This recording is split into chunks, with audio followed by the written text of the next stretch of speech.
আজি আমাৰ এই গোগামুখৰ পাব্লিক অডিটৰিয়ামত বিভিন্ন ৰাজনৈতিক দলৰ ব্যক্তিসকলে বা ছাত্ৰ সংগঠনৰ ছাত্ৰসকলে আমাৰ ইয়াত বৃহৎ যোগদান কাৰ্যসূচীত আজি অংশগ্ৰহণ কৰিছে। বিশেষকৈ আমাৰ ইয়াত আজি আমাৰ শচীন্দ্ৰ দলে, তেখেতে যুৱ প্ৰতিনিধি হয়, তেখেতে বিজেপিৰ যুৱ প্ৰতিনিধি হিচাপেও প্ৰতিনিধিত্ব কৰিছিলে, প্লাছ ইয়াতে এখন কলেজৰ তেখেতে প্ৰিন্সিপালো কৰে। আৰু তেখেতৰ দৰে এজন ব্যক্তি, তেখেতৰ নেতৃত্বত কেইবাজনো আমাৰ গণশক্তি দলৰ আমাৰ ব্যক্তিসকলে আজি সংগঠনত জইন কৰিছে। আজি আমাৰ কংগ্ৰেছ দলৰ প্ৰতি আকৃষ্ট হৈ পেলাই, যেনে ধৰক আপোনাৰ আপ আছে, অসম গণ পৰিষদৰ আছে, জাতীয় দলৰ আছে, আমাৰ বিভিন্ন দলৰ আজি ইয়াত বৃহৎ যোগদান কাৰ্যসূচী কৰিছে। আমাৰ ইয়াত আজি 500তকৈ বেছি, 500+ আজি আমাৰ ইয়াত জইন কৰিছে।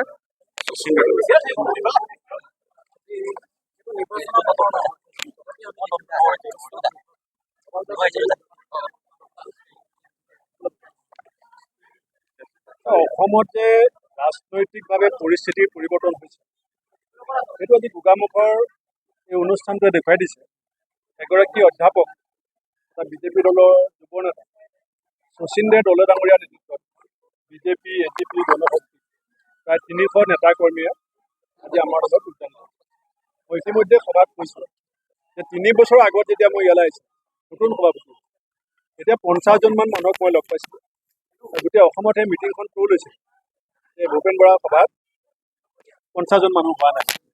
আজি যিটো ৰাইজৰ সমাগম, ইয়ে প্ৰমাণ কৰে যে ৰাজনৈতিকভাৱে বতাহে দিশ সলাইছে, ৰাইজে ইতিমধ্যে সিদ্ধান্ত লৈছে। ৰাইজৰ সিদ্ধান্তৰ কথা মুখ্যমন্ত্ৰী ডাঙৰীয়াও গম পায়। সেইকাৰণেই তেখেতে পঞ্চায়ত ইলেকশ্যন হুৰুকা পিছলা কৰি আছে।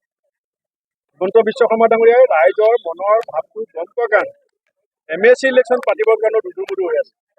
কাৰণ যেতিয়া ইলেকশ্যন হ'ব, তেতিয়া আপোনালোকে দেখিব। কাৰণ যোৱা 24ৰ যিটো লোকসভা নিৰ্বাচন, তাতো এই গোটেই উত্তৰ অসমত আমাৰ ভোট যথেষ্ট পৰিমাণে বৃদ্ধি হৈছে, যদিও আমি জিকিব পৰা নাই।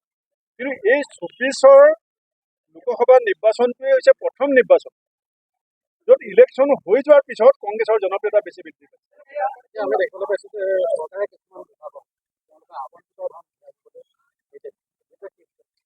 মুখ্যমন্ত্ৰীগৰাকীৰ যে প্ৰশাসনিক দক্ষতাৰ যে অভাৱ হৈছে, প্ৰশাসনিক ব্যৱস্থাটোৰ ওপৰত যে মুখ্যমন্ত্ৰীগৰাকীৰ নিয়ন্ত্ৰণ নাই, এই কথাটো 100% বিশ্বাসযোগ্যভাৱে প্ৰতীয়মান হৈছে।